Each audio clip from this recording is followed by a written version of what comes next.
Assalamualaikum warahmatullahi wabarakatuh. Alhamdulillahilladzi ahyal islam bi ulumil ulama wa ahyal ummata bi nahdhatil ulama. Wassalatu wassalamu ala sayyidina Muhammad wa ala alihi wa ashabil aqyar. Ulama al-kiram yang saya hormati dan saya muliakan, Al-Akhas Romo Kiai Haji Wahid Mahfud beserta zuriahnya, Al-Akhas Bapak Bupati Kebumen Haji Arif Sugiarto SH MH. Niki agamane anak gambare NU Pak, jenengan malora.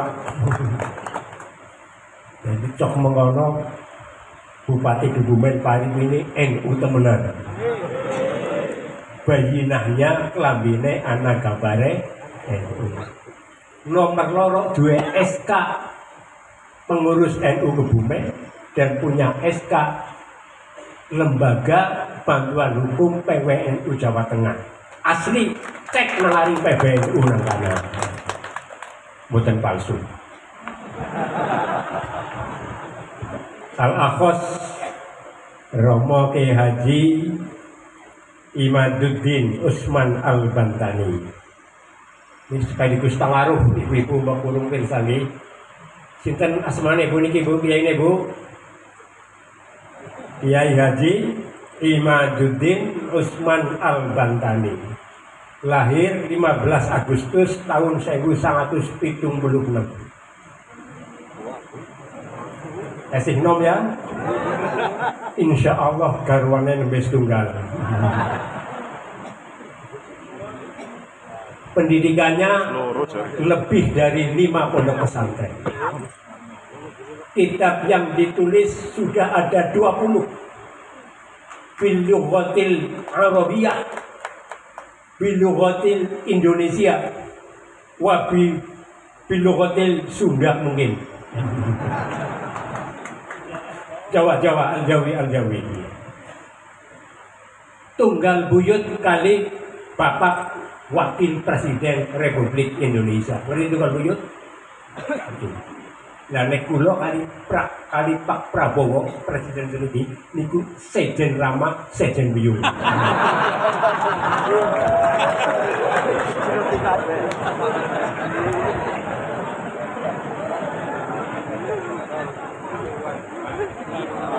Tadi yang disampaikan oleh Romo Kiai Wahid, ngaji malam ini temanya 2. 1 hubbun Nabi, hubbur Rasul, wa dzurriyyati. Dan yang kedua hubbul wadon. Singguri endingnya hubbul wadon.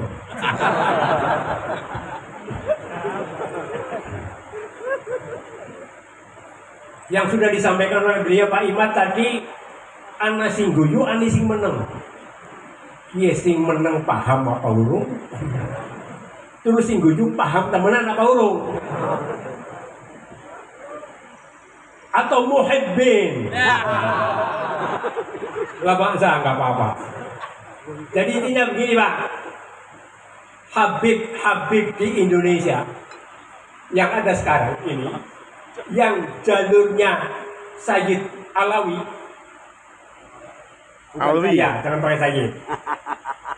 Yang jalurnya Alawi bin Ubaidillah dalam tanda petik.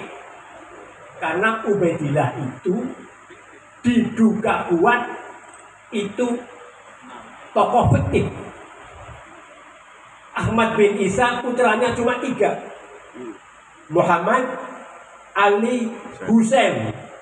Tahun 3 Hijriah, 4 Hijriah, 5 Hijriah, sampai 8 Hijriah, Ahmad bin Isa anaknya cuma 3. Muhammad, Ali, Husain. Tapi barang tahun ke-9 Hijriah, putrane tambah 1, siapa? Ubaidillah. Nah ini yang menurut penelitian Romo Kiai Haji Imaduddin Al-Bantani itu sosok fiktif yang sebenarnya tidak ada.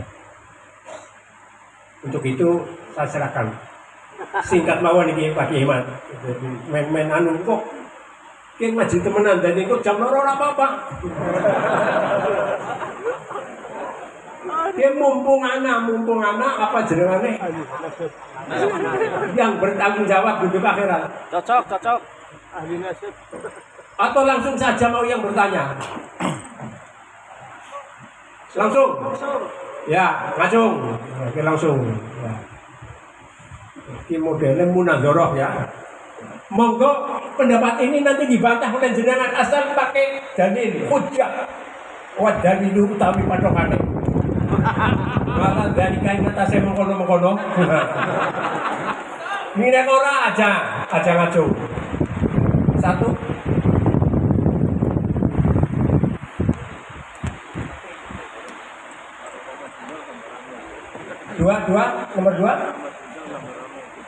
nomor 2 sinten balik huri apa panas ki padha sing apa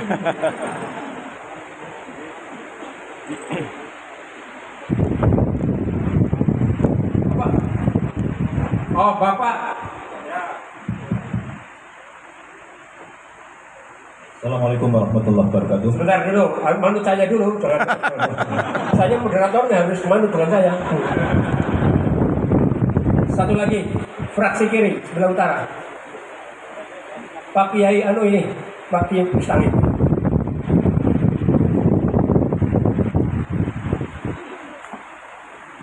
Oke, persilakan Mas. Ya. Nama sebutkan. Jadi kita happy saja ya. Nggak usah marah-marah dan nggak usah gitu ya. Kita ilmu. Hah? Oh, kita tanya marah-marah nggak apa-apa. Assalamualaikum warahmatullahi wabarakatuh. Waalaikumsalam. Monggo. Oke. Nyuwun pamunten, saya perkenalkan, saya nama Syaifullah. Saya termasuk pengurus ranting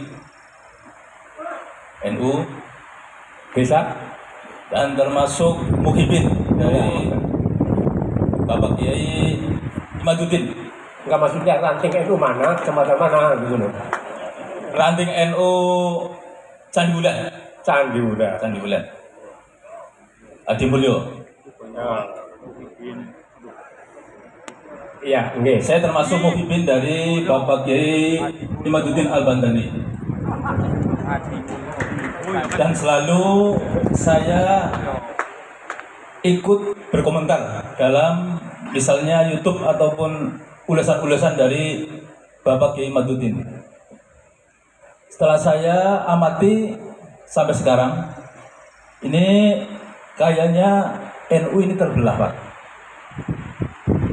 NU terbelah.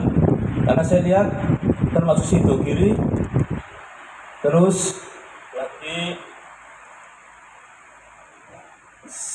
Sarang, termasuk juga Sarang kan Gus Najih itu, termasuk juga dari Ketua PBNU, saya amati juga diam.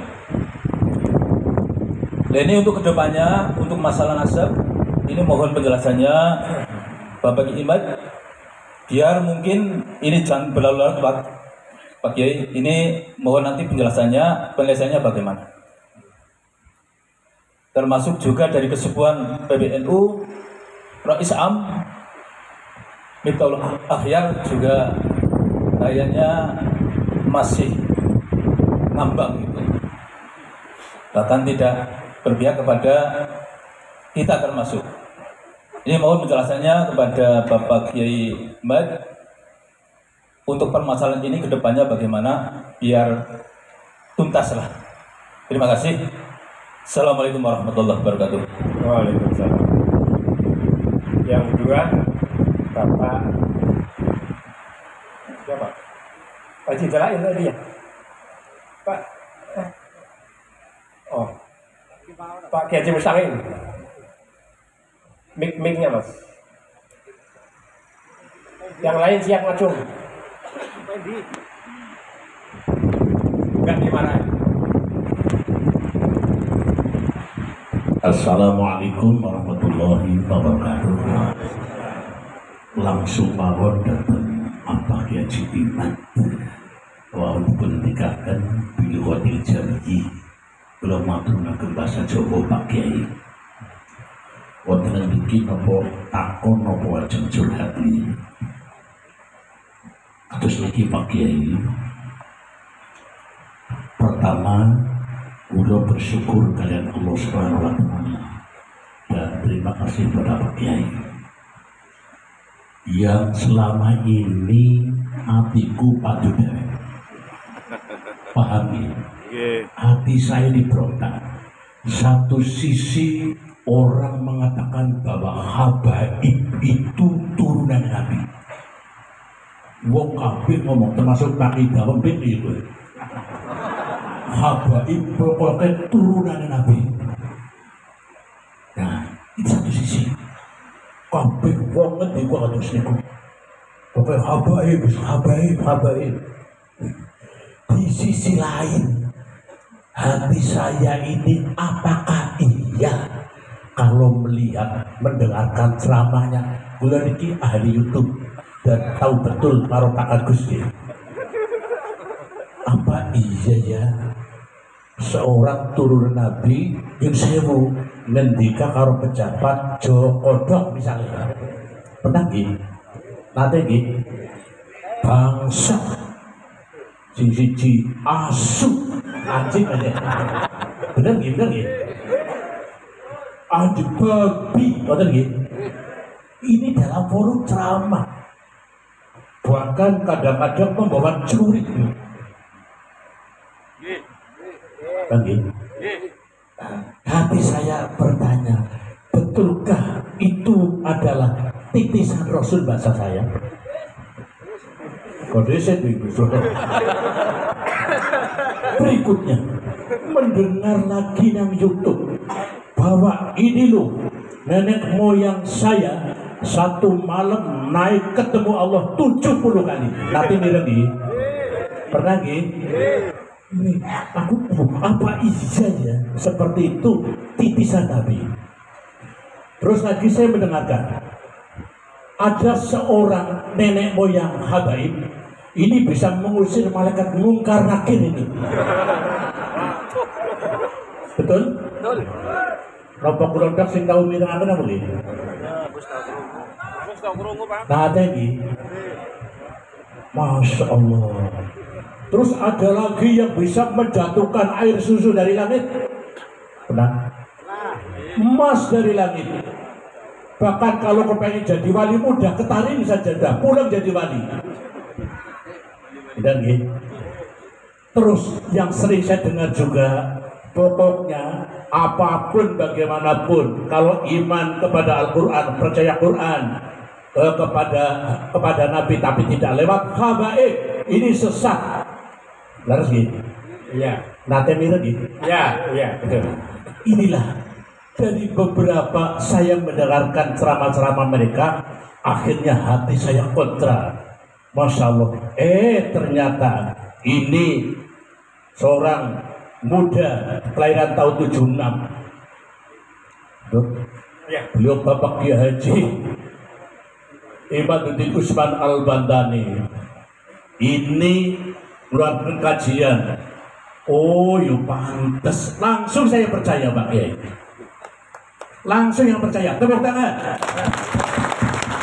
Oh ya pantes kalau ini bukan dari Nabi, yo pantes. Tapi kalau cara seperti itu saya tidak percaya. Terima kasih. Assalamualaikum warahmatullahi wabarakatuh. Waalaikumsalam. Ada satu lagi ini. Oh sebentar. Ya itu ya bentar. Nanti nama disebutkan tadi nomor 2 Bapak Kim Sangin, nomor 3. Assalamualaikum warahmatullahi wabarakatuh. Maaf langsung saja, nama saya Triyono Idris dari Desa Kabian, Kecamatan Mirik. Pada kesempatan ini saya ingin bertanya, minta dijelaskan apa solusinya apabila ada seorang muhibbin habaib yang sudah terlanjur berguru bahkan dengan tauhid, dengan penuh kesadaran, penuh kecintaan. Tapi akhirnya setelah mendengar pencerahan dari Hadratus Syekh Kiai Imaduddin Al-Tamtani, akhirnya menyadari bahwa jalan yang ditempuh selama ini salah. Lalu bagaimana yang harus dilakukan? Karena sudah terlanjur berguru pada seorang guru minal kabair, bahkan sudah diperingat, otomatis dalam hatinya takut nanti ilmunya tidak manfaat, takut kualat, takut suruh khotimah dan lain sebagainya. Demikian pertanyaan dari saya. Assalamualaikum warahmatullahi wabarakatuh. Waalaikumsalam. Sementara 3 dulu nggih mangke dipun terasaken. Ini termin pertama ada 3, yang satu Bapak Saifullah dari Candi Wulan Adimulyo, pengurus ranting NU. Asli ya? Ada SK-nya? Ada. Nah, tentang apa namanya solusinya, karena lebih banyak NU pondok-pondok ada yang mungkin dalam tanda petik menurut saya ada yang masih apa namanya husnul. Terus yang kedua dari Pak Kiai Mustangin tadi, jadi antara perbuatan dan pengakuan tidak simetris, tidak koheren. Terus yang ketiga ini kaitannya dari mana tadi? Mas Triono dari Ambang, Ngabean, Ambang. Oh mirip.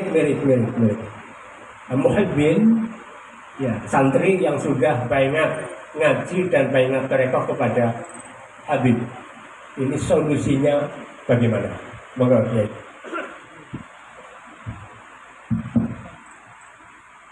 Kita dalam berdakwah, di dalam menyampaikan kebenaran,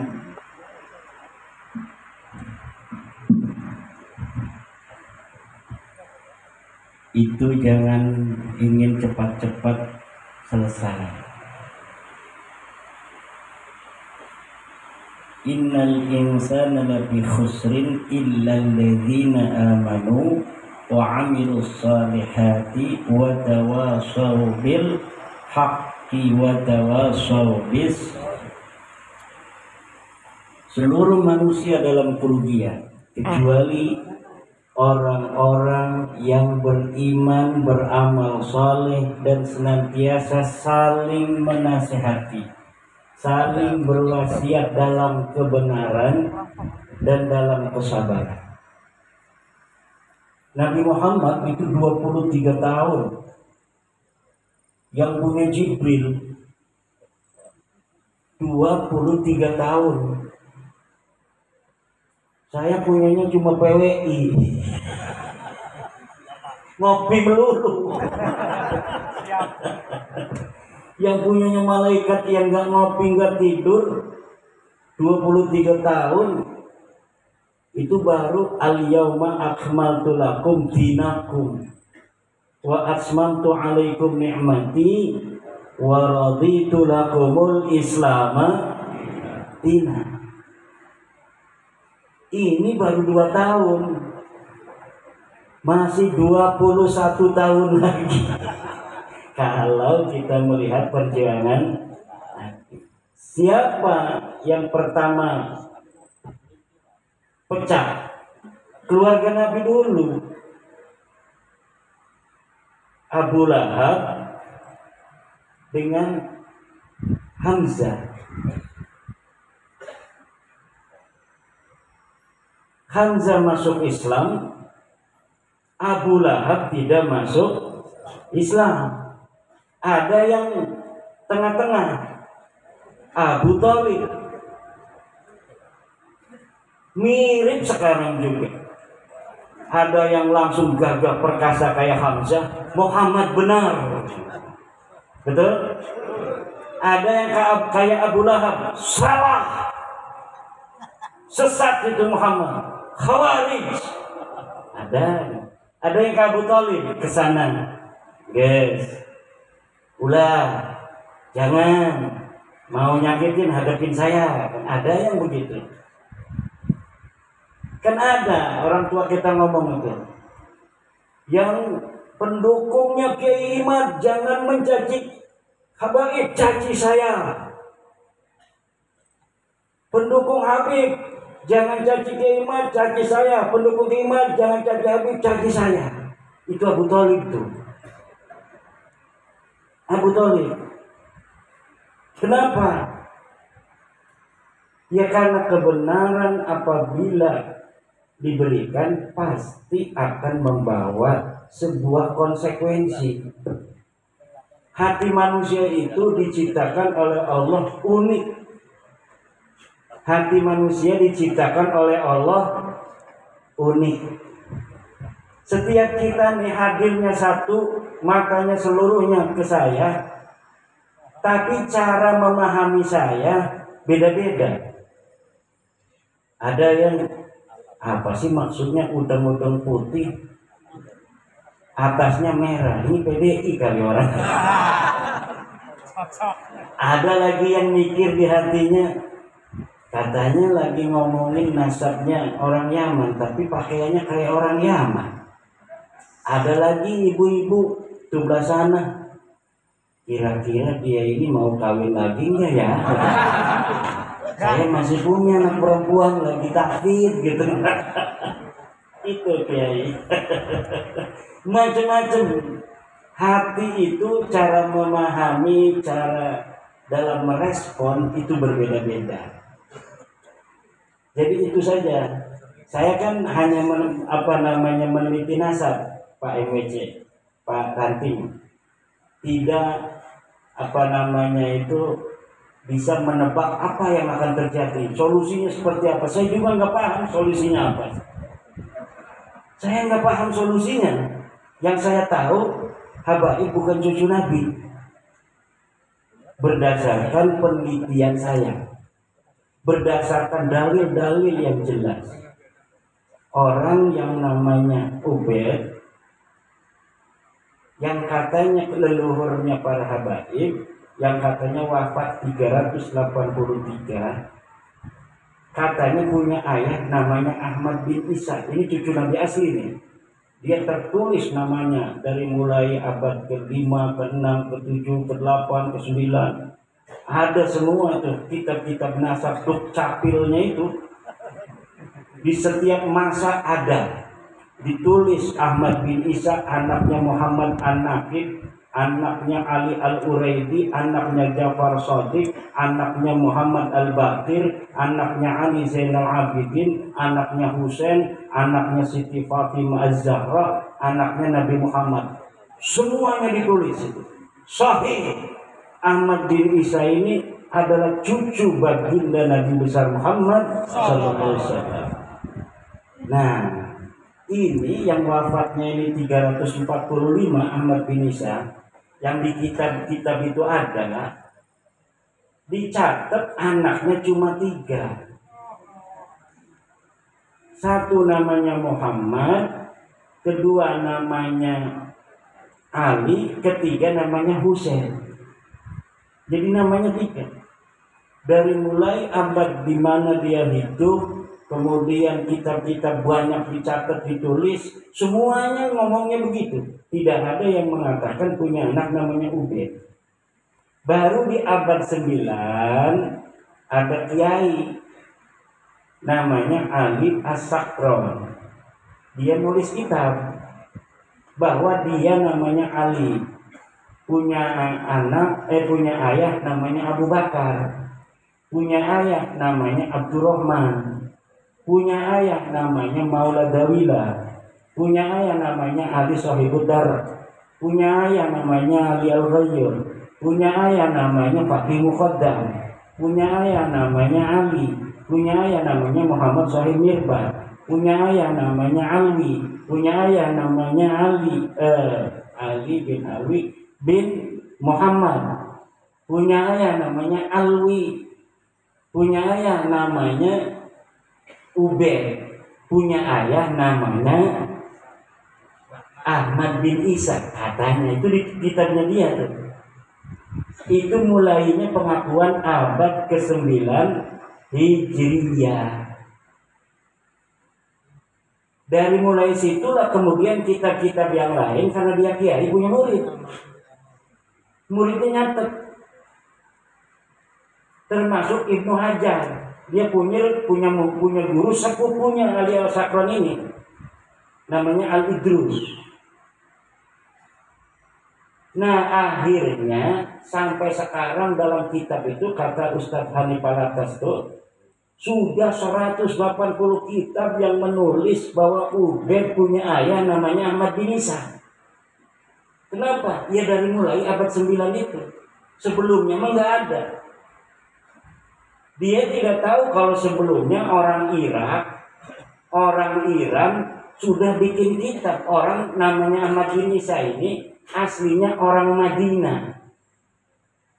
Dia cucu Nabi itu banyaknya dari kota Madinah. Nanti baru cucunya ada yang pindah. Tapi nggak ada yang namanya Ubaidillah ini pindah kemana? Pindah ke Qum di Iran. Itu ada nanti cucunya Ahmad bin Isa yang pindah ke Qum di Iran. Makanya kemudian yang orang Qum ini nyatet kakek-kakek mereka, keturunan mereka ke atas. Kakek dia namanya Ahmad bin Isa punya anaknya 3 dicatat. Ini orang yang jauh di sana, Yaman. Pada abad selanjutnya 550 tahun kemudian, karena zaman dulu itu nggak kayak zaman sekarang ada YouTube, ada internet, dia nggak pernah ke sana, nggak pernah lihat kitabnya, jadi nggak tahu kalau di sana banyak kitab yang sudah mencatat nama-nama ini. Akhirnya orang Yaman bikin sendiri setelah 550 tahun wafatnya Ahmad bin Isa, bahwa Ahmad bin Isa punya anak namanya Ubaid. Ini yang kemudian kita teliti, karena sekarang kitabnya udah lengkap semua tuh di internet. Beli di pasar kebun yang kitabnya kitab-kitab nasab nggak bakal ketemu. Karena apa? Nggak penting bagi santri. Ngapain kita bin begitu? Apa untungnya kan? Tapi kalau untuk peneliti penting. Makanya saya mah langsung mesen habis 3 jutaan kitab aslinya. Jadi PDF-nya punya, kitab aslinya pun punya. Kita beli dari luar negeri. Awalnya waktu pertama nulis saya hanya pakai PDF dari internet, banyak semua kitab ada itu. Kita bisa masuk ke Leiden lewat internet.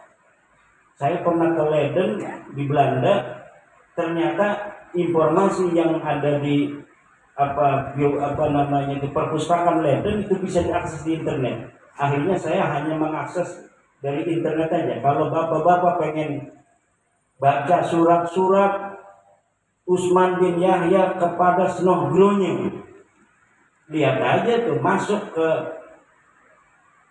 perpustakaan Universitas Leiden di internet, klik. Yang penting bisa bahasa Inggris. Kalau nggak bisa pakai translate. Kemudian cari manuskrip tentang Utsman bin Yahya. Keluar semua itu bagaimana surat-suratnya kepada Snogronje.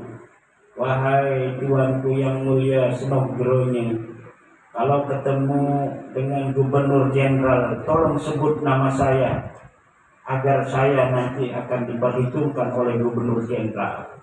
Begitu ada itu yang seperti itu dalam bahasa Arab. Karena apa? Orang Belandanya namanya Snogronje ini pinter bahasa Arab. Makanya Utsman bin Yahya nulisnya bahasa Arab. Banyak tulisan-tulisan Utsman bin Yahya, termasuk tulisan pada Syekh Nawawi. Itu bisa dilihat di perpustakaan Universitas Leiden. Tidak usah ke Belanda, cukup di perpustakaan Leiden yang ada di internet. Masuk di situ, ada yang destructed, artinya tidak bisa diakses. Kalau kita belum pernah ke sana harus punya kartu. Kalau saya punya kartunya Universitas Leiden itu, Jadi saya karena pernah ke sana, saya daftar di sana sebagai anggota daripada perpustakaan Leiden. Akhirnya saya bisa mengakses seluruh apa yang ada di internet itu. Tapi kalau kita bukan anggota, ada yang ditutup, dikunci, ada yang bisa diakses. Surat Utsman bin Yahya bisa diakses siapa saja. Tapi kalau untuk manuskrip-manuskrip tertentu banyak yang tidak bisa diakses, kecuali kita jadi anggota perpustakaan Universitas Leiden Belanda. Begitu. Bayar. Jadi kita daftarnya untuk bayar. Itu walaupun adanya di luar universitas, itu nggak bisa diakses dari internet itu, walaupun begitu dekat. Harus anggota, hebatnya gitu. Makanya kita harus meneliti di sana. PBNU kemarin mengutus juga salah seorang peneliti ke Universitas Leiden. Saya minta juga surat yang lain karena saya tidak bisa mengakses surat yang bukan dari Utsman bin Yahya sekarang.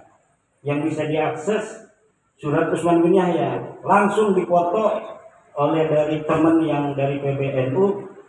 Selain Utsman bin Yahya ternyata juga membuat doa untuk Ratu Wilhelmina. Namanya Ismail Al-Atos. Itu bikin surat, bikin doa untuk Ratu Wilhelmina. Sama saja. Nah, tetapi para hadirin kembali ke pertanyaannya. Saya ini sebenarnya karena tadi digocok-gocok di mobil, jadi mobilnya pakai patwal. Coba dari Pasuruan ke sini, di sana pakai patwal, di sini pakai patwal. Nggak bisa istirahat, 140 terus, ngak gitu. Jadi masih rada buyang. Karena mobilnya nggak bisa berhenti, mau apa nggak bisa kan, pakai polisi, masa kita yang berhenti polisinya jalan ya. Nah, kita kembali ke tadi ya, belum selesai. Kemudian bukan hanya tidak ada di dalam kitab nasabah, dalam sejarah pun semua kitab sejarah yang ditulis di abad-abad itu kan banyak itu kitab. Imam Syafi'i itu Pak Kiai itu wafatnya 204 Hijriah. Beliau lahir 150 Hijriah. Kan punya kitab namanya Al-Um, berjilid-jilid. Ibnu Hisham berjilid-jilid kitab sejarah. Itu Ibnu Ishaq aja 80 Hijriah. 80 Hijriah sudah ada kitab sejarah. Ibnu Ishaq. Kemudian dilanjutkan oleh Ibnu Hisham. Itu di Saudi, di Mesir, di Irak, di Iran banyak kitab sejarah, termasuk di Yaman. Itu di Yaman ada Musallam al-Haji di abad ke-5 ke-6. Itu tidak ada nama-nama keluarga mereka dicatat itu. Katanya Imam Mujtahid Mutlak. Kalau Mujtahid Mutlak sama dengan Imam Syafi'i. Tapi tidak ada beritanya sama sekali di kitab-kitab sejarah. Ada kitab Tabaqat Al-Ulama wal Muluk, As-Suluk fi Tabaqat Ulama wal Muluk. Katanya keluarga mereka sebagai mujtahid mutlak, sebagai imam, sebagai orang-orang ulama besar, sama sekali tidak ada di sana. Jadi ini yang terjadi sebagai pengakuan yang sudah ratusan tahun, tapi ketika diminta bukti materinya sama sekali tidak ada. Itu. Kemudian untuk yang kedua apa itu? Nah, kalau masalah thariqah udah yang jelas saja, thariqah Khalidiyah Naqsabandiyah. Gurunya yang jelas silsilahnya. Tuh kayak saya tadi sebutin, Kiai Wahid punya guru bapaknya Kiai Mahfud, punya guru Kiai Hasbullah, punya guru Kiai Abdurrahman, punya guru Kiai Syekh Sulaiman Judi atau Syekh Raud Syabdul ya. Syekh Abdul Rahub ke Syekh Sulaiman Judi. Terus kalau Syekh Sulaiman Judi itu sudah banyak jurnal. Di UIN itu banyak sekali yang menulis, mencatat tentang Syekh Sulaiman Judi. Bagaimana silsilahnya sampai Sayyidina Abu Bakar As-Siddiq itu sudah jelas. Dari Syekh Sulaiman Judi Jabal Qubais saja ke bawah, jelas apa tidak? Kalau yang Khalidiyah Al-Huda ini jelas.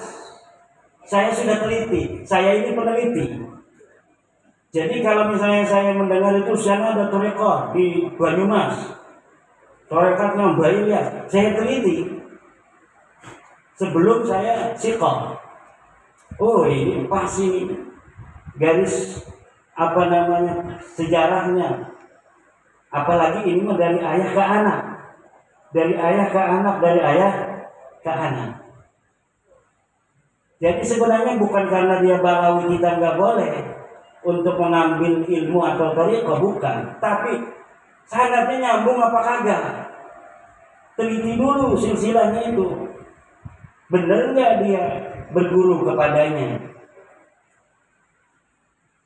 Katanya ngambilnya ke Mbak Ilyas kok tarekannya Sadiliyah. Kan aneh itu. Kalau Mbak Ilyas ya sama dengan Mbak Hasbullah, Naqsabandiyah, Khalidiyah. Ini katanya ngambilnya ke Mbak Ilyas, Mbah Malik ya.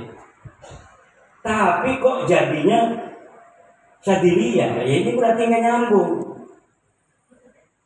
Ini bahaya kalau terkait nyambung, kita bukannya usul ke Allah, ke yang lain. Ke Borobudur nantinya. Udah, thariqah yang jelas-jelas saja. Thariqahnya Kiai Nusantara. Ada lagi. Kiai Mustahil mah itu mah bukan pertanyaan, curhat dia mah. Udah yang lain. Baik, ulang. Benar, tadi banyak disebut nama Utsman bin Yahya. Manhua siapa? Dia adalah mufti pemerintah Belanda yang dibayar setiap bulan oleh pemerintah Belanda. 100 golden, berapa juta sekarang? Ya 1 miliar katanya. Ya, bedanya dengan Mbah Hasyim Hasyim akan dijadikan mufti tapi tidak resah oleh Belanda. Nah ini supaya berusaha. Oke, wasiat itu yang semangat tadi. Oke, ya sebelah kanan utara. Oh ya, depan 1, 3, ya 1, 2, 3 belum. Oke, nama sebut ya. Asal. Assalamualaikum warahmatullahi wabarakatuh. Waalaikumsalam. Ya. Saya Ahmad Effendi dari dari Khalifah Ayah Kebumen, santrinya Romo Yelahi. Pak Romatul, sebelum pertanyaan, begini Pak Yai Aman. Saya yakin di antara ratusan atau ribuan pengunjung pada malam hari ini hanya 1-2 orang yang pernah kemudian ikut menelaah tesis panjenengan. Tetapi saya yakin kebanyakan mereka termasuk saya bersyukur dengan adanya tesis panjenengan. Artinya apa? Penerimaan terhadap tesis panjenengan bukan karena kami paham tesis panjenengan, tetapi tesis panjenengan menjawab keresahan kami selama ini terhadap perilaku-perilaku para baklawi atau habaib ini yang khususnya di Indonesia, khususnya kepada kita para santri dan kaum nahdliyin yang jadi targetnya, ini perilakunya sudah bahasa istilah Jawanya adalah kebangetan. Memaksa untuk kadang-kadang meminta sejumlah nominal uang dan lain-lain. Jadi kami begitu senang dengan adanya tesis panjenengan, walaupun sampai hari ini saya pribadi pun belum pernah membaca tesis panjenengan. Tapi saya bersyukur. Tetapi hari-hari ini saya agak tergelitik ketika teman-teman muhibbin mengirimkan video ke saya. Potongan-potongan video di situ yang isinya begini.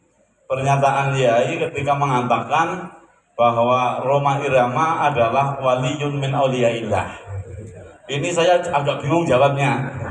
Artinya saya kepingin ikut menjawab, artinya untuk sebagai pembelaan terhadap keyakinan saya terhadap tesis panjenengan, tapi saya juga bingung. Nah, ini mumpung sekarang Romo Yai ada di sini, ini nyuwun pangapunten ingkang estu untuk pernyataan panjenengan yang mengatakan bahwa Roma Irama adalah waliyun min auliyaillah.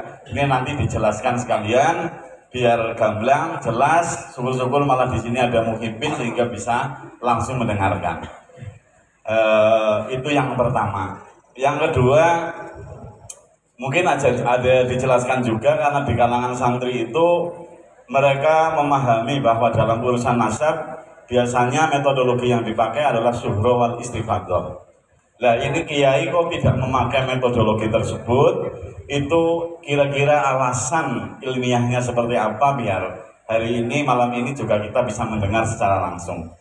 Saya kira demikian. Mohon maaf apabila ada kesalahan. Allahul muwaffiq ila aqwamit thoriq wal afu minkum. Wassalamualaikum warahmatullahi wabarakatuh. Waalaikumsalam. Ya. Terima kasih Pak Kiai Effendi. Ayah, Kecamatan Ayah. Ketua MPCNU Kecamatan Ayah, Singbau Rekso, Pantai Selatan. Ini Pantai Kidul Selatan. Yang kedua, ini tadi Mas, ya, yang hitam dulu.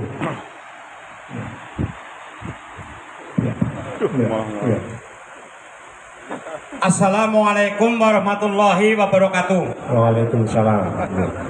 Mohon diperkenalkan, saya nama Pujiono SPD atau Pujiono Pensiunan dari Kabupaten Wonosobo, murid Torekoh dari Bapak Kiai, baru 9 bulan. Belum. Karena mau berangkat kemarin katanya pada umroh. Iya, alasan. Mohon maaf barangkali saya nanti agak malu atau agak salah, tapi saya sebenarnya sudah siap mau bertanya, tapi puji dulu saya. Ya, alhamdulillah. Pertanyaan pertama, mohon maaf Pak Kiai, saya itu kan ketua 2 MBC pada Kintang, kemudian ketua 2 PWI LS pada Kintang. Saya kadang-kadang di sini tuh mumet karena pengurus-pengurus NU yang lain kadang-kadang mengatakan seperti ini. Jangan namanya Habib, kalau di situ tuh alim alamah tetap saya hormati. Kan begitu ya? Umumnya itu. Tapi kalau saya melihat dari sejarahnya, pertama Antek Budaya, kedua Antek PKI, ketiga tidak ngaku kalau itu palsu. Loh, walaupun alim apa, dia pemalsu duit bidukum, apalagi pemalsu nabi, ya tinggal menunggu pembakaran menurut saya. Jadi menurut saya ya perlu dihormati namanya pemalsu, kecuali dia sudah sujud syukur anak setahun terus pasrah ngalah, itu mungkin baru. Itu mohon maaf Pak Yai. Ya. Terus kemudian yang kedua gini, di Wadah Lintang makam-makam palsu bikinan Bin Yahya itu sudah dihancurkan, termasuk di Jutrang, Gedongan, Ngalian. Terus kemudian setelah diperhatikan di situ, ada di antaranya adalah anggaran desa ya. Kemudian untuk membuat pas di tepi sungai, untuk membuat gedung dan sebagainya. Nah, menurut saya itu ada beberapa pelanggaran, melanggar memalsu, melanggar nganggur duit desa dan sebagainya. Bisakah ini dituntut menurut aturan hukum negara? Ya, nanti biar dijelaskan. Ya. Saya kira itu pertanyaan saya dan semoga benar-benar nanti saya memperoleh penjelasan yang jelas dari Bapak. Akhirul kalam, wabillahi taufiq wal hidayah. Assalamualaikum warahmatullahi wabarakatuh. Ya, nomor 3. Ya Fuad, ketua MPCNU Kliro, murid dulu ada 2 murid itu.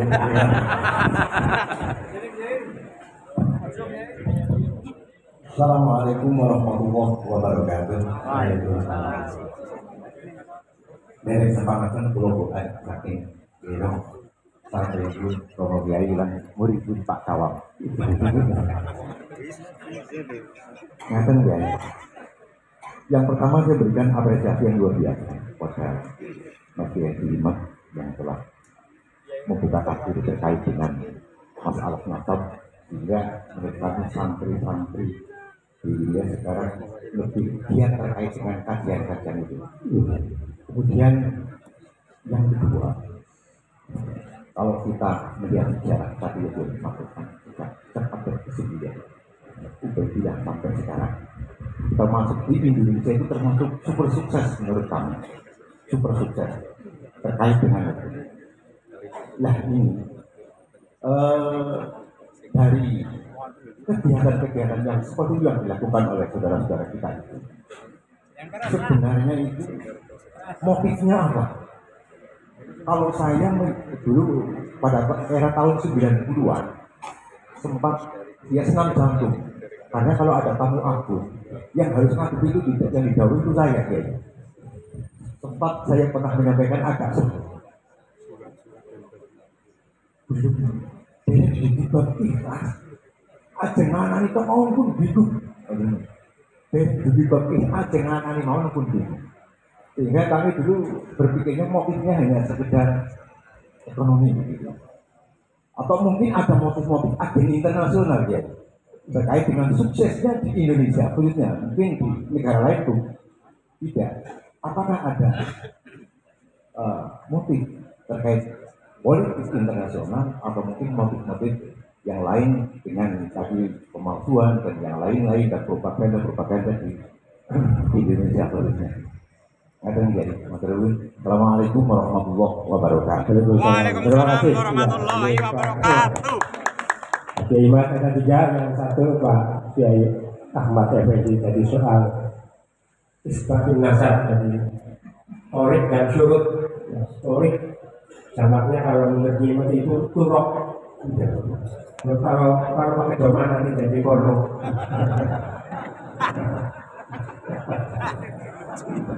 Torik jamaknya turok. Lalu syurut isbatin nasab. Nah ini tadi ini Pak Effendi. Itu soal wali Umar Irama gitu ya. Wali Rohmin Auliyaillah ini wadalilu tapi dalilnya belum ini banyak yang ditanyakan.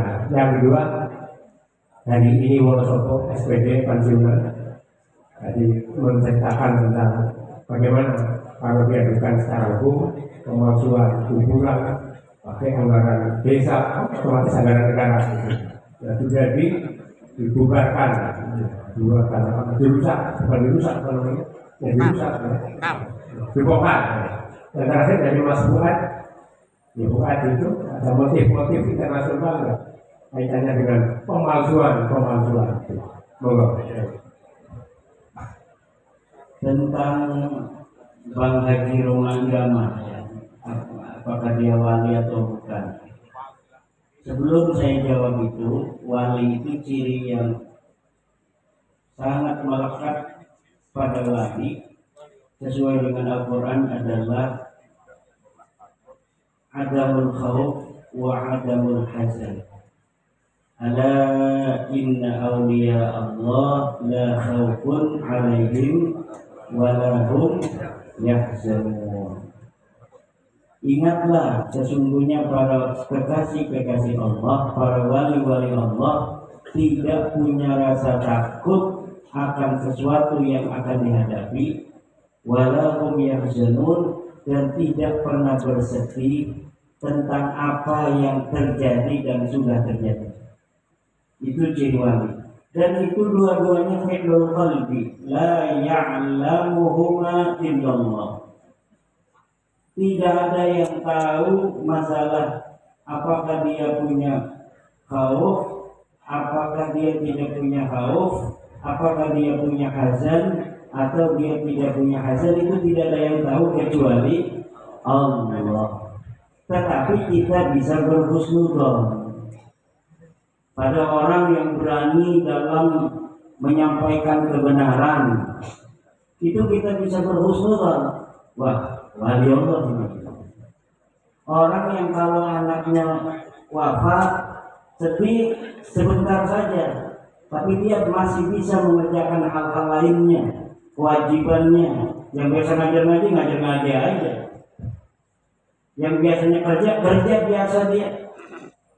Kelihatan dalam wajahnya ada rasa sedih sebagai manusia, tetapi tidak mengurangi atau menghalangi aktivitas dan tugas-tugasnya. Itu bisa kita husnuzoni sebagai seorang wali. Tapi hanya husnuzon. Hakikatnya hanya Allah. Nah, sekarang mengenai Roma Irama, sebenarnya saya tidak mengatakan itu.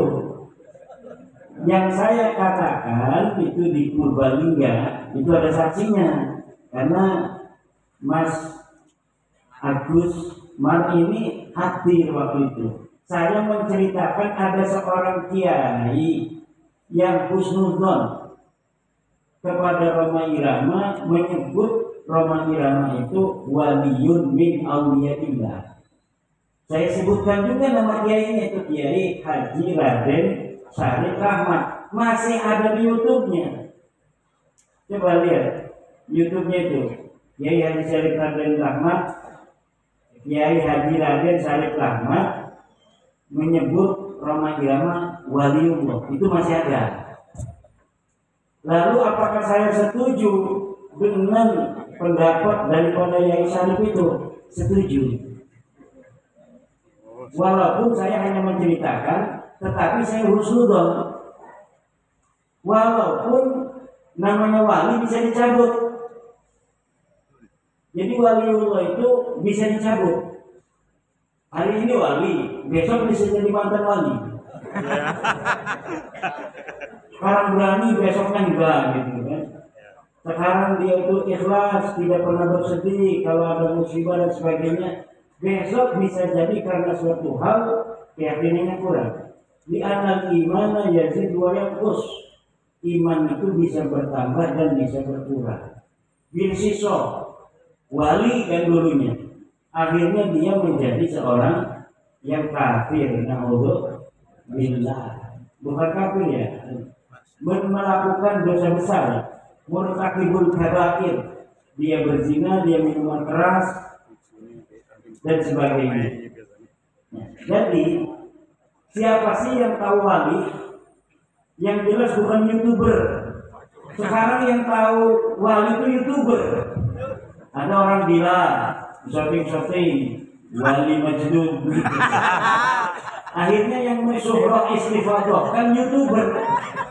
Jadi siapa yang mengangkat wali zaman sekarang? YouTuber. Jadi kalau kita pengen dianggap wali, ngasih rokok sama YouTuber. Lalu siapa yang tahu wali? Allah dan dia. Dia kalau di dalam hatinya tidak ada rasa takut terhadap apa yang akan terjadi dan tidak punya rasa sedih terhadap yang sudah terjadi, i'lamu annakum waliyun min awliyaillah. Dan tidak dibatasi namanya wali itu oleh ilmu. Wali itu tidak dibatasi oleh ilmu. Siapa saja, kalau dia punya itu, dia punya ciri kewalian. Mau dia YouTuber, YouTuber gak punya takut kan terhadap apa yang akan terjadi dan terhadap apa yang sudah terjadi. Dia itu punya ciri kewalian. Amin. Jangan gegabah. Siap, YouTuber ini. Jangan gegabah. Yang penting apa yang diperjuangkan adalah kebenaran. Itu ciri utamanya, kebenaran. Jadi kalau beraninya itu bukan kepada kebenaran, kayak anak-anak muda yang naik motor kalau malam lampunya dimatiin, tidak punya rasa takut. Itu bukan ciri-ciri kewalian, ciri-ciri konyol. Anak muda sekarang itu kalau naik motor remnya dibolongin. Katanya kalau naik motor masih pakai rem itu berarti pengecut. Anak-anak muda itu kenapa banyak kecelakaan? Begitu, dia pakai motor nggak pakai rem. Dia pakai motor, nggak pakai lampu kalau malam. Kalau masih pakai lampu katanya itu pengecut. Itu bukan berani, itu namanya konyol. Orang berani itu dia punya strategi. Kapan dia harus kelihatan ngerot, kapan dia merem. Itu namanya pemberani. Kenapa? Karena cita-citanya adalah kemaslahatan. Nah itu. Kemudian ada yang menarik tadi, ini yang saya senang nih, pertanyaan tentang materi surah istifadah. Ada digaungkan isu bahwa saya menolak surah istifadah sebagai penetapan nasab. Saya tidak menolak surah istifadah dalam penetapan nasab, tetapi surah istifadah tidak bisa untuk mengisbat ba'lawi, nggak bisa. Syaratnya surah istifadah itu dia tidak boleh bertentangan dengan bayyinah. Itu min syuruti surah istifadah adalah tidak adanya mudafi', tidak adanya dafi' dan tidak adanya mu'arid. Misalnya begini, saya tadi udah ngobrol sama Yai Wahid sama Pak Wakapolres tentang saya ini ngaku sebagai anaknya misalnya Yai Wahid, tapi ketika dilihat di dalam buku catatan Yai Wahid tidak ada nama saya. Tapi kalau orang sejak kecil ikut kepada seseorang sebagai anak, lalu dikenal di desa itu dia sebagai anaknya, surah istifadah itu namanya. Oh dia anaknya Kang Idris, tapi hakikatnya dia anak angkat. Bagi orang yang tahunya dia itu anaknya Kang Idris, surah istifadah itu bisa untuk digunakan. Artinya bisa itu kalau dia ditanya, itu anak siapa? Anak Kang Idris. Itu tidak dianggap berdusta dalam kesaksian, walaupun dengan Al-Quran.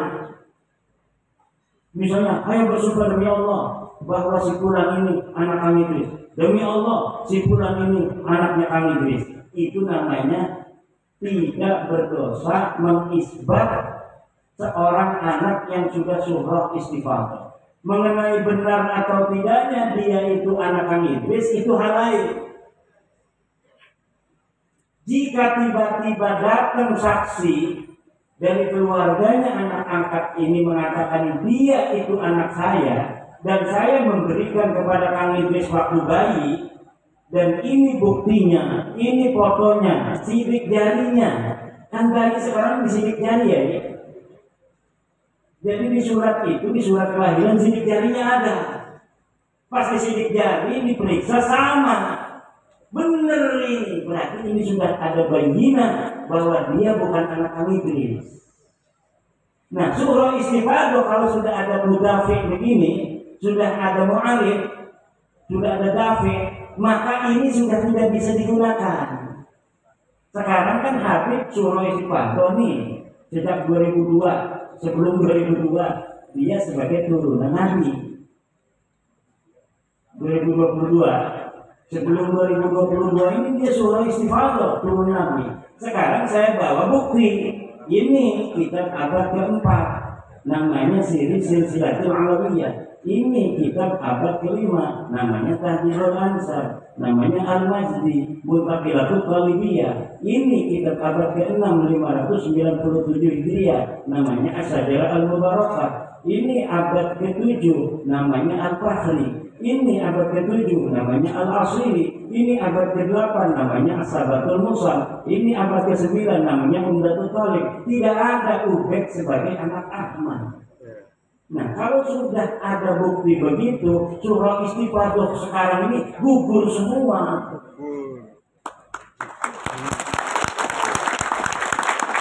Gugur semua. Diambil darahnya, diperiksa, beda juga dengan turunan Nabi yang lain. Ya udah, double gitu. Cuma saya sudah mengatakan itu. bahwa ketika kita sudah tahu begini, tidak mesti kita ini bermusuhan. Kalau dirinya sendiri mereka ini mau mengaku sebagai cucu Nabi, ya silakan aja. Ada yang ngajak mubahalah sama saya, namanya Agus Abu Bakar Al-Habsyi. Hai mubahalah, siapa yang kenal anak Allah? Tidak mau saya. Kenapa? Saya kalau bermubahalah dengan yang sudah jelas begitu, saya zalim hukum. Orang saya sudah tahu kok. Kayak tadi tuh, orang tuanya ini, orang tuanya kan yang ngomong sama anaknya ini, kamu bukan anaknya kami, Idris. Kamu anak saya. Nggak mau. Saya anaknya kami, Idris. Mubahalah. Siapa yang dapat anak Allah? Jelas ibunya ini nggak bakal mau. Karena ibunya tahu ini anak dia. Kalau dia mau mubahalah, anaknya yang akan celaka. Saya kepada Habib itu begitu. Nggak mau saya melihat Habib itu membawa-bawa nama anak keturunannya untuk celaka. Nggak mau saya. Tapi kalau untuk hanya dia saja misalnya, mungkin lama-lama akan saya layani tuh kalau dia maksa-maksa. Kalau dia maksa terus, ayo kita mubahalah. Boleh, tapi jangan bawa anak cucu. Anak cucu yang nggak berdosa ke bawah-bawah nanti. Kamu saja, siapa yang mati dulu? Siapa yang boleh nanti lama-lama. Tapi sekarang saya masih nggak mau. Kenapa? Karena memang itu bukan tujuan saya untuk membuat mereka itu menjadi orang terlambat. Bukan. Saya hanya kasih tahu ini kewajiban ilmiah. Bahwa saya tahu kamu bukan cucu Nabi. Wow, kamu pemecah belah rumah. Kamu unyil. Kamu Yahudi pesek. Nanti dulu, jangan marah-marah. I love you. Aku cinta padamu.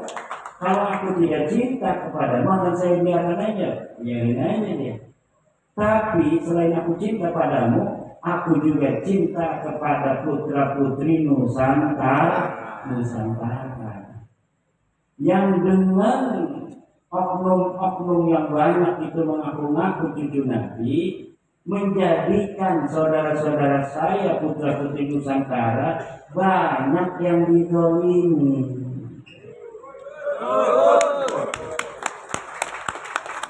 Setelah saya tahu kamu bukan cucu Nabi,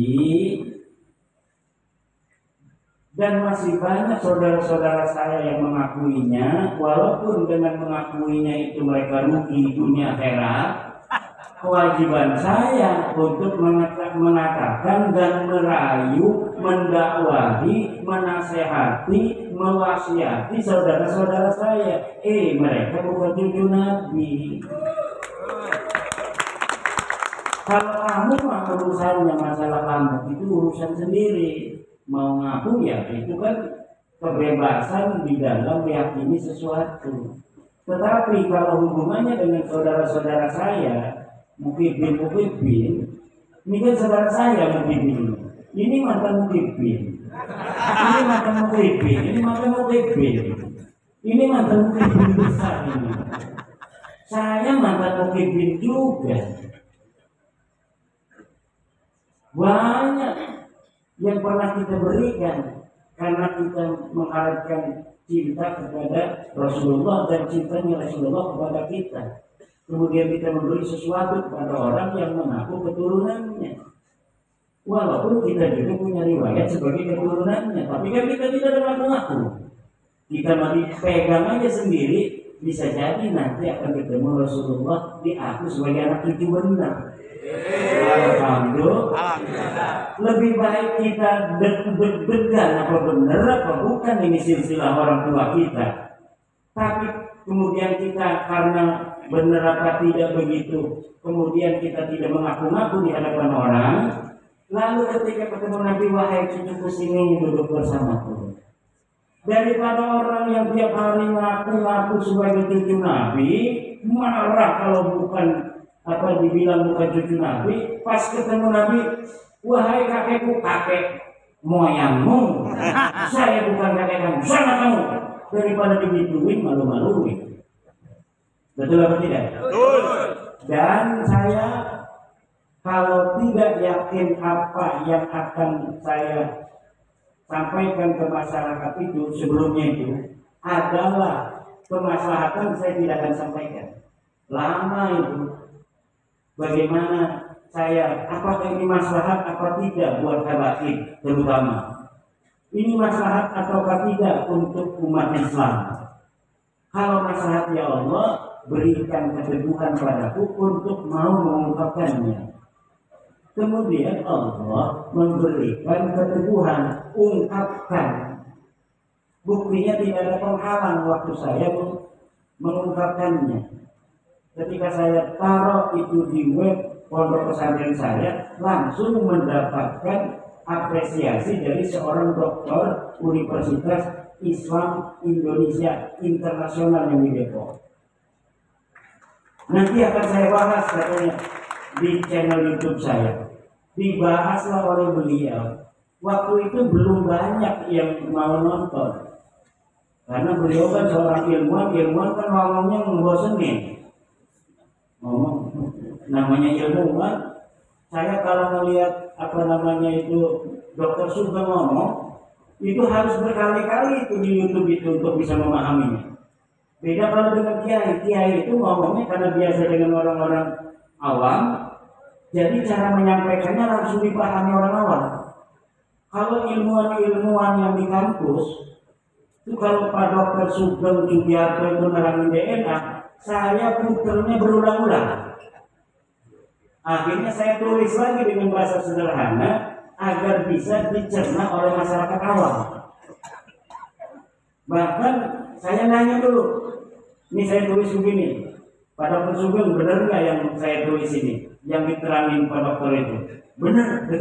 Baru setelah itu saya sampaikan kepada admin RMI NU Banten dan nahdlatul-ulum.com. Begitu. Nah, jadi apa namanya itu, hari ini ya semuanya sudah selesai. Sebenarnya urusan nasab ini sudah selesai. Dari mana sudah selesainya? Ya dari debat Wirabita Alawiyah kemarin yang melawan kursi kosong itu. Melawan kursi kosong aja berat mereka. Hanya moderator dari orang dia itu mereka susah menjawabnya. Karena apa? Karena memang tidak ada. Karena memang jawabannya tidak ada. Bukan mereka bodoh. Kalau ilmu mah itu kan walaupun ada takarannya, tetapi kadang-kadang kan ada aja orang lebih tinggi dari ilmu tertentu, tapi ilmu yang lain tidak paham.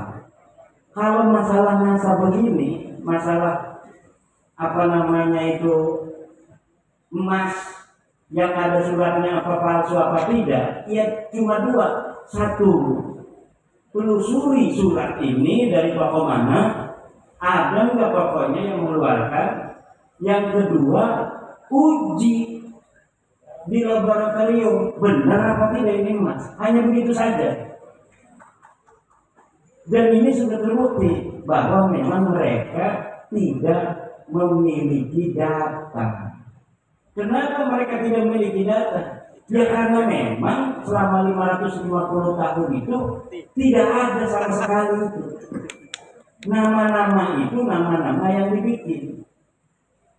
Mulainya dari sekarang nih, saya pengen ini ke Gajah Mada, tapi saya tahunya hanya sampai kakek saya. Ya dari kakek saya dibikin nama-nama supaya sampai Gajah Mada. Begitu ceritanya dia ya. Nah kalau dicari di buku sejaman, ya nggak bakal ketemu. Kalau untuk sendok ada di Teguiren, di Jombang, bener nggak? Ada prasastinya di Jombang. Di Pasuruan ada prasastinya untuk sendok.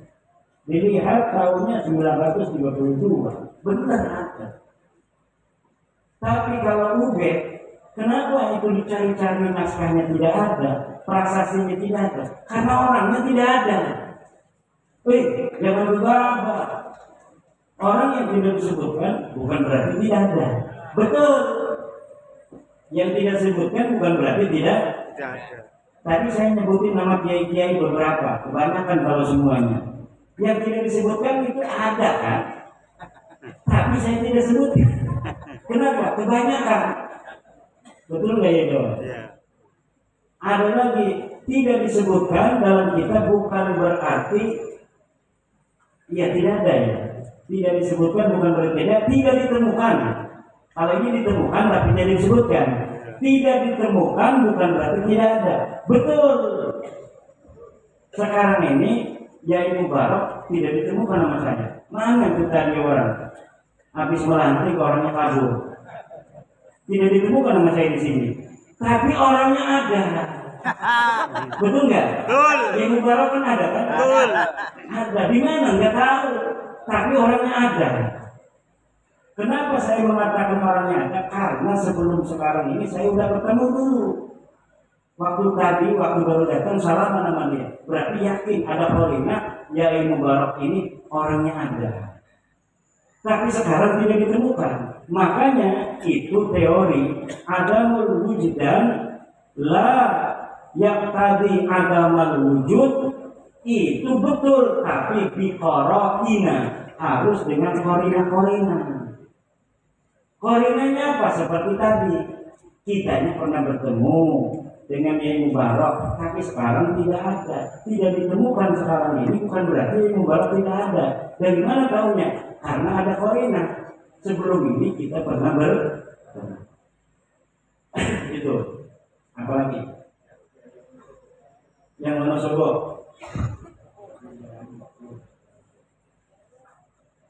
Hormat kepada habaib yang alim tidak perlu. Kata Bapak. Kalau saya berbeda Pak. Karena kita wajib menghormati orang berilmu. Di dalam Al-Quran, di dalam Al-Quran dulu lah. Yarfa'illahu alladhina amanu minkum walladhina utul ilmu. Wajib menghormati orang berilmu karena dia tinggi pangkatnya di sisi Allah. Yang kedua, akrimul ulama wa innahum indallahi ulama. Jadi orang yang berilmu baca kitab. Udahlah kalau masalah agama baca kitab banyak. Itu ciri yang jelas dia berilmu. Baca kitabnya dari kanan ke kiri. Jangan yang dari kiri ke kanan. Jelas itu tidak bisa baca kitab. Kalau dia ngajarin misalnya Fathul Qorib di musola, habaib, babul wudu'i utawi iki iku bab wudu. Bacanya pas, babu dibaca dhamma, dibaca rofa, wudu'i dibaca asro. Karena dia jadi khobar mubtada mahdhuf ada babul wudu'i. Nerangin dia al wudu'u bisa utawi wudu. Udah jelas itu orang lagi. Hormati. Udah dia mengajar Fathul Qorib di musola kok. Ya enggak? Bukan karena dia habib, tapi karena dia ngaji Fathul Qorib. Karena menghormati orang berilmu hukumnya wajib. Ada beritanya dari Rasulullah, akrimu lupi lamar, sing lupi lamar itu menunjukkan keakiane menunjukkan wajib. Senajan orang kafir amar itu menunjukkan wajib. Anak sing menunjukkan sunnah, anak sing menunjukkan mubah. Seperti kulu wasrobu, makan dan minumlah. Wih, itu kulu fi'il amr. Berarti wajib makan itu. Bukan. Kalau kulu wasrobu, kulunya fi'il amr itu tidak bermakna wajib, tapi maknanya mubah. Kulu, kalau mau makan, makanlah. Wasrobu, minumlah kalau mau minum.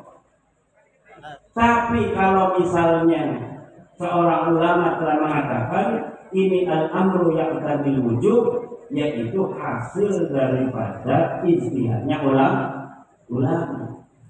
Aqimus shalah. Apa ini makna amrnya? Makna amr al-aslu fil amri lil wujud. Jadi diwajibkan dulu makna amr. Kalau misalnya ada dalil-dalil yang lain yang menunjukkan makna amr ini tidak wajib, baru maknanya turun menjadi sunnah, bahkan turun menjadi hanya boleh. Gitu. Apalagi ya.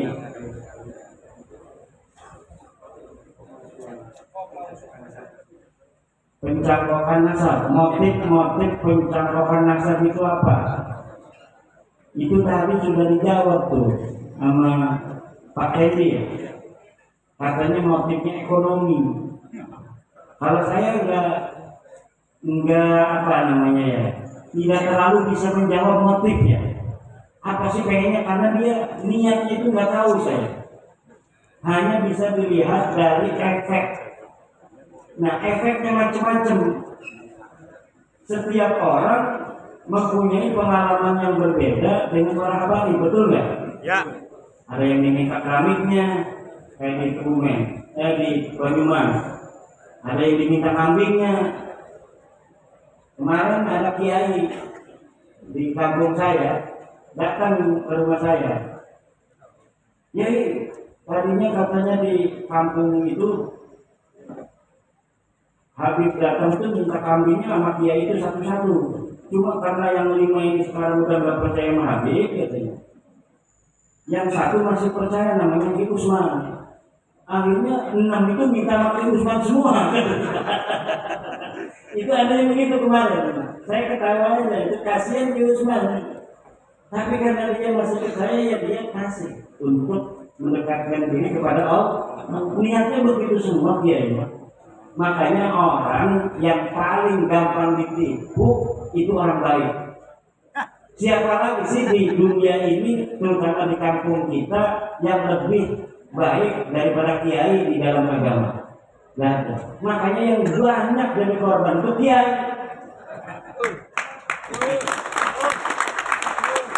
Orang kaya yang bukan kiai itu susah ditipu, karena dia mau kaya itu kan dapat apa? Dapat kerja keras, dapat dagang, dapat tani, dan dimintain itu jarang yang kena. Tapi kalau kiai beda, husnudon itu luar biasa. Kadang udah tahu nipu juga dia masih ngasih duit. Saya tahu ini orang dagang jam yang ini kiai jam ini oleh. Ini kalau di sana harganya ini bisa 5 juta, udah sama kiai mah 300.000. Padahal ini jam palsu yang harganya 60.000, sama kiai ya udah nih 100.000. Dia niatnya bukan beli jam itu, hanya pengen ngasih aja. Kadang dibawa aja jamnya, nggak mau kiai saya udah jual kok jamnya suruh dibawa. Ya saya dipegang aja, ya 2 hari mati jamnya. Itu kiai itu. Nah, sekarang kiai-kiai karena ada merasa, ya kalau yang 100.000, 200.000, kadang-kadang ada yang ngasih mobil kan, setan doang. Saya ngasih duit, ngasih mobil ini untuk tujuan Nabi supaya bisa ketemu dengan siapa? Rasulullah, ya kan? Ini ternyata palsu. Ini saya ketemu dengan kakinya dia nanti. Waduh, bahaya. Nah ini ekses-ekses yang ada di masyarakat, ya, ekses-ekses yang ada di masyarakat mengenai hubungannya dengan pengakuan seseorang menjadi cucu Nabi. Jadi kenapa sih sampai ngaku-ngaku begitu? Ya itu motifnya mungkin karena ternyata dia ngaku itu kemudian minta duit. Dia ngaku kemudian nyari-nyari pengikut supaya pengikutnya itu begitu begitu fanatik kepada dia. Bisa itu motif-motifnya. Nah, kalau kiai-kiai yang dikembangkan adalah ilmu, betul apa tidak? Jadi hubungannya dia itu bukan hubungan dagang. Ini kalau cinta aku maka kamu masuk surga, enggak begitu. Tapi orangnya itu dia menjadi hormat karena dia mendapatkan yang terhormat, yaitu ilmu. Dia mendapatkan yang terhormat, yaitu baiat.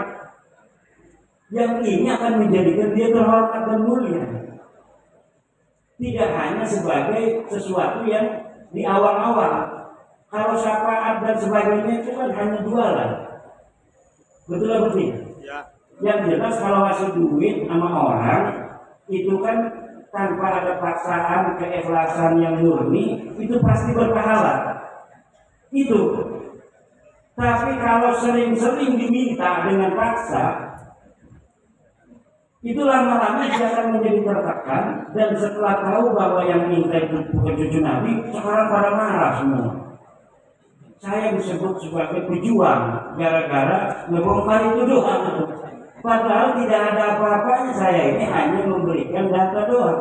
Tapi disebut pejuang sama orang-orang yang ketipu itu. Orang-orang yang ketipu karena dia katanya saya sekarang nggak bisa ketipu lagi. Bukan karena yai itu orang jelek, yai ketipu karena yai orang baik. Itu aja. Tapi sekarang tolong kebaikannya ini yang proporsional. Al-ahad sumbang ahad, yang berhak.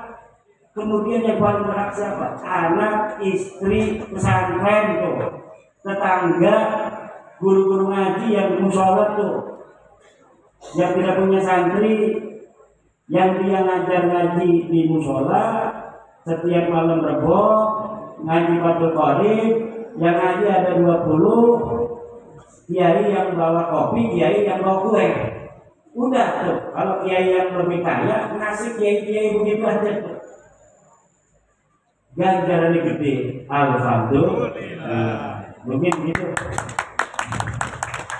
Terima kasih kepada Kiai Imad yang telah banyak memberi jawaban dan insya Allah belum puas. Memang tugasnya bukan untuk memuaskan panjenengan. Baik, ini sudah jam 00:27 menit.